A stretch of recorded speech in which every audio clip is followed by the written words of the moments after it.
നമസ്കാരം സുഹൃത്തുക്കളെ.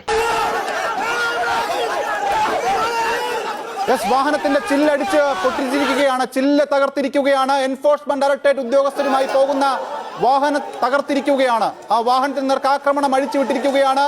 തിരുവനന്തപുരത്തെ CPM പ്രവർത്തകർ നമ്മളിപ്പോൾ കാണുന്നത് അതിന്റെ ചില്ല് തകർത്തിരിക്കുകയാണ്. ഇപ്പോൾ കൂടുതൽ അക്രമാസക്തപരമായ സാഹചര്യമാണ് അവിടെ ഉള്ളത്. കയ്യിൽ കിട്ടുന്നതൊക്കെയും ആ വാഹനത്തിന് നേർക്ക് വലിച്ചെറിയുകയാണ്. ആ മുൻഭാഗത്തെ ഗ്ലാസ് തകർന്നിട്ടുണ്ട്. ഇപ്പോൾ ഈ പ്രവർത്തകർക്കിടയിലൂടെ മുന്നോട്ട് പോവുക പ്രയാസകരമായി മാറുകയാണ്. കേന്ദ്ര സേനാംഗങ്ങൾ ഉണ്ട്, പ്രവർത്തകർ പിന്തിരിയാൻ തയ്യാറാകുന്നില്ല. എൻഫോഴ്സ്മെന്റ് ഡയറക്ടറേറ്റ് ഉദ്യോഗസ്ഥർ യാത്ര ചെയ്യുന്ന വാഹനം ഇപ്പോൾ ആക്രമിച്ചിരിക്കുന്നു. ആ ദൃശ്യമാണ് കണ്ടത്. കോഴിക്കോടും കണ്ണൂരും സംഭവിച്ചതുപോലെയല്ല.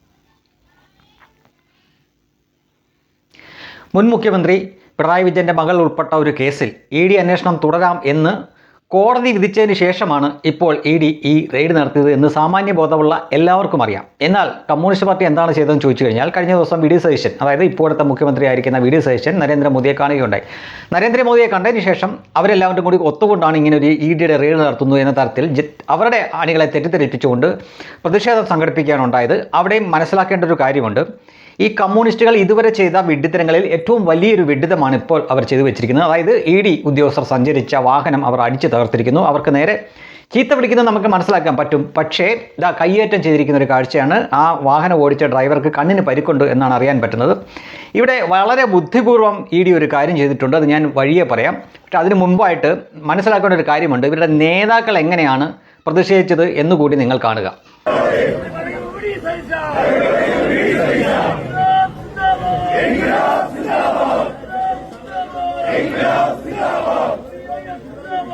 കണ്ടോ അവരുടെ നേതാക്കൾ, അതായത് മുൻ തിരുവനന്തപുരം മേയറായിരുന്ന ആര്യ രാജേന്ദ്രൻ അടക്കമുള്ള, അവിടെ വിദ്യാഭ്യാസ മന്ത്രി V ശിവൻകുട്ടിയൊക്കെ ഉണ്ട്. അവരൊക്കെ എന്ത് ശാന്തമായിട്ടാണ്, ബാരിക്കേഡൊന്നും തകർക്കാൻ നോക്കുന്നില്ല, പ്രകോപനപരമായിട്ടുള്ള മുദ്രാവാക്യം വിളിക്കുന്നുണ്ട്. പക്ഷേ അതുപോലും വളരെ താളത്തിൽ പതിഞ്ഞ രീതിയിലാണ്. അപ്പോൾ അവർക്കറിയാം ഈ കേന്ദ്ര അന്വേഷണ ഏജൻസികൾക്ക് നേരെ കയ്യേറ്റം നടത്തിയാലുള്ള ഭവിഷ്യത്ത് എന്താണ് എന്ന് അവർക്കറിയാം. പക്ഷേ വിവരവും വിദ്യാഭ്യാസവും ഇല്ലാത്ത അവരുടെ അണികൾക്ക് ആ ബോധം പോയില്ല. ഇവനെയൊക്കെ ഇനി ആര് രക്ഷിക്കും എന്നാണ് കരുതുന്നത്. സംസ്ഥാനത്ത് ഭരണമില്ല, കേന്ദ്രത്തിൽ ഭരണമില്ല. ഇവിടെ നിന്ന് ആകെ ഉള്ളത് ഒരു ലോകസഭ MP ആണ്, പിന്നെ 2 പേട്ട് രാജ്യസഭ MP മാരൊക്കെയാണ്. 2-3 പേരാണ് ഉള്ളത്. ഒന്ന് ഒരു ജോൺ ബ്രിട്ടാസും പിന്നെ AR. ഇവരെ കൊണ്ട് എന്ത് സാധിക്കാനാണ്? ഈ ക്യാമറയിൽ പതിഞ്ഞിരിക്കുന്ന ഇവന്മാരെ കേരള പോലീസ് പിടിച്ചു കൊടുക്കേണ്ടി വരും, കൊടുത്തേ പറ്റൂ. അല്ല എങ്കിൽ ഇവിടുത്തെ ഈ ആഭ്യന്തര സുരക്ഷ തകരാറായി കിടക്കുന്നു എന്നൊക്കെ പറഞ്ഞുകൊണ്ട് കേന്ദ്രത്തിന് നേരിട്ട് ഇടപെടാൻ പറ്റും. അങ്ങനൊരു അവസരം കേന്ദ്രത്തിന് ഒരുക്കി കൊടുക്കാതിരിക്കാൻ വേണ്ടി VD സതീശൻ്റെ സർക്കാർ, അതായത് രമേശ് ചെന്നിത്തല ആഭ്യന്തരമന്ത്രിയായിരിക്കുമ്പോൾ അവർ തന്നെ ഇവറ്റകളെല്ലാം പിടിച്ചു കൊടുക്കുമെന്നൊരു കാര്യം ഉറപ്പാണ്. ഇനി എന്താണ് ED ചെയ്ത ബുദ്ധി എന്ന് ചോദിച്ചു കഴിഞ്ഞാൽ, EDക്ക് സ്വന്തമായിട്ട് വാഹനം ഇല്ലാഞ്ഞിട്ടൊന്നുമല്ല. അവർ പക്ഷേ ഒരു ടാക്സി വിളിച്ചിട്ടാണ് ഈ റെയ്ഡിന് വേണ്ടി പോയിരിക്കുന്നത്. അതായത് ആ വാഹനം ഓടിച്ച ആൾ EDയുടെ സ്ഥിരം ഡ്രൈവറൊന്നുമല്ല, ജീവിക്കാൻ വേണ്ടി ഈ ടാക്സി ഓടിക്കുന്ന ഒരു മനുഷ്യനാണ്. ആ മനുഷ്യൻ്റെ കണ്ണാണ് ഇപ്പോൾ പരിക്ക് പറ്റിയിരിക്കുന്നത്. അയാൾ ഓടിക്കുന്ന വാഹനത്തിനാണ് ഇപ്പോൾ ഈ എന്താ പറയുക ഇവർ തല്ലിപ്പൊളിച്ചിരിക്കുന്നത്. 2 രീതിയിലായിരിക്കും കേസ് വരുന്നത്. ഒന്ന്, കേന്ദ്ര അന്വേഷണ ഏജൻസികൾക്ക് നേരെ കയ്യേറ്റമുണ്ടായി.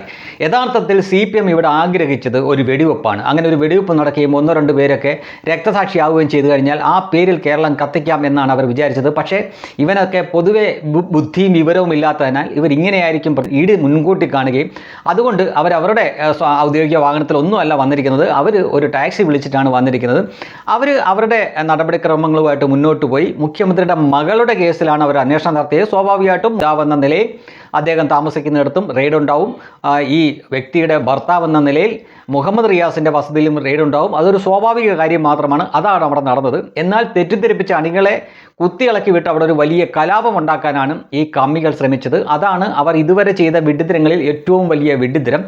ഇതിനുശേഷം തുടർ അന്വേഷണം ഉണ്ടാവും എന്ന കാര്യം 100% ഉറപ്പാണ്. ഇന്നിപ്പോൾ ഇത്രയേറെ ഈ ക്യാമറ കണ്ണുകൾ മിഴി തുറന്നിരിക്കുമ്പോൾ ഈ പോക്കൃത്തരം കാണിക്കാൻ 5 പൈസയുടെ ബുദ്ധിയുള്ള ഒരു മനുഷ്യനും തയ്യാറാവാത്ത കാലത്ത്, പക്ഷേ അത്രയും ബുദ്ധി പോലും ഇല്ലാത്ത കമ്മികളിൽ അന്തം കമ്മികൾ, ഗോത്ര കമ്മികൾ അതിന് തയ്യാറായി എന്നതാണ് ഇവിടെ കണ്ടൊരു വ്യത്യാസം. ഇതിൻ്റെ അപ്പുറത്തെ അഭ്യാസമാണ് ബംഗാളിൽ മമതയും ടീമും കാണിച്ചുകൊണ്ടിരുന്നത്. ചുമ്മാതല്ല അവർ ഇപ്പോൾ ചൊറിയും കുത്തിയിരിക്കുന്നത്. ഇപ്പോൾ ഓൾറെഡി ചൊറിയും കുത്തിയിരിക്കുന്ന കമ്മികൾക്ക് കൂടുതൽ ചൊറിയും കുത്തിയിരിക്കാനുള്ള വകയാണ് അവർ തന്നെ ഉണ്ടാക്കി വെച്ചിരിക്കുന്നത്. ഈ അഭ്യാസം കാണിച്ച ഈ കാറൊക്കെ തല്ലിപ്പൊളിക്കുന്ന ഇവന്മാരെയൊക്കെ തെരഞ്ഞു പിടിച്ച് എടുത്ത് അകത്തിടുമെന്ന കാര്യത്തിൽ ഒരു സംശയം വേണ്ട. അത് രമേശ് ചെന്നിത്തലയുടെ പോലീസ് തന്നെ ചെയ്യുകയും ചെയ്യും. ഇവരെയൊക്കെ ആര് രക്ഷിക്കുമെന്നാണ് ഇവനൊക്കെ വിചാരിച്ചുകൊണ്ടിരിക്കുന്നത്? എന്ത് സ്വാധീനമാണ് ഇവർക്ക് ഇനി ഈ സംസ്ഥാന സർക്കാരിലോ അല്ലെങ്കിൽ കേന്ദ്ര സർക്കാരിലോ ഉള്ളത്? ഭരണം പോയി കഴിഞ്ഞപ്പോൾ തന്നെ നേരത്തെ തന്നെ EDയുടെ റഡാറിലുണ്ട് പിണറായിയുടെ കുടുംബവും.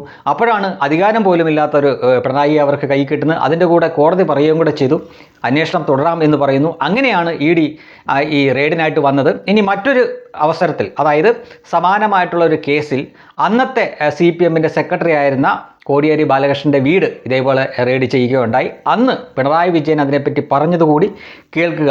അതിനുശേഷം നിങ്ങൾക്ക് മനസ്സിലാവും എത്ര വലിയ അബദ്ധമാണ് ഈ CPMകാർ കാണിച്ചു വെച്ചതെന്ന്.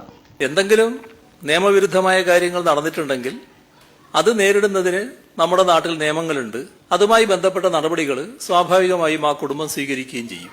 അക്കാര്യത്തിൽ നമുക്കിപ്പം ഉറപ്പിച്ചൊന്നും പറയാനാവില്ല എന്താണ് എന്നുള്ളത്. അന്വേഷണ ഏജൻസി ഇവിടെ എത്തിയത് അവരുടെ അന്വേഷണത്തിന്റെ ഭാഗമായാണ്. അപ്പൊ അവരുടെ കയ്യിൽ എന്താണ് ഉള്ളത് എന്ന് അറിയാത്തൊരു കൂട്ടർ അതിനെപ്പറ്റി മറ്റെന്തെങ്കിലും അഭിപ്രായം പറയുന്നത് ശരിയാവില്ല.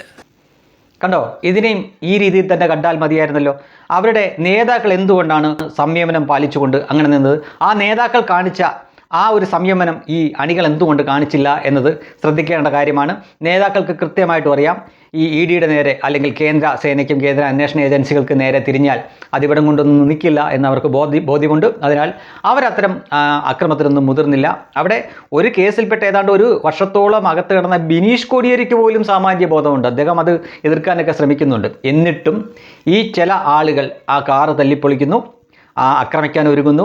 ഇവൻ്റെയൊക്കെ കാര്യം കോഞ്ഞാട്ടയാണ്. നിന്നെയൊക്കെ ഇനി ആര് രക്ഷിക്കും എന്നാണ് വിചാരിക്കുന്നത്? ഒരു രക്ഷയുമില്ല. നിങ്ങളുടെ ശിഷ്ടകാലം കോടതിയും ജയിലുമായിട്ട് അങ്ങനെ തേഞ്ഞ് തീരാൻ തന്നെയാണ് വഴി. ആർക്കെതിരെയാണ് നിങ്ങൾ പോയി കളിച്ചത് എന്നുള്ള ബോധ്യമുണ്ടായിരുന്നുവെങ്കിൽ കുറഞ്ഞപക്ഷം മമതാ ബാനർജിക്ക് ബംഗാളിൽ എന്താണ് സംഭവിച്ചത് എന്നെങ്കിലും പത്രം വായിക്കുന്നവരാണെങ്കിൽ, ദേശാഭിമാനി വായിച്ചിട്ട് കാര്യമില്ല, കുറച്ചെങ്കിലും ബോധമുണ്ടായിരുന്നെങ്കിൽ നിങ്ങൾ ഈ അതിക്രമത്തിന് മുതിരില്ലായിരുന്നു എന്നേ ഏറ്റവും ലളിതമായിട്ട് പറയാനുള്ളൂ. വിനാശകാലേ വിപരീത ബുദ്ധി.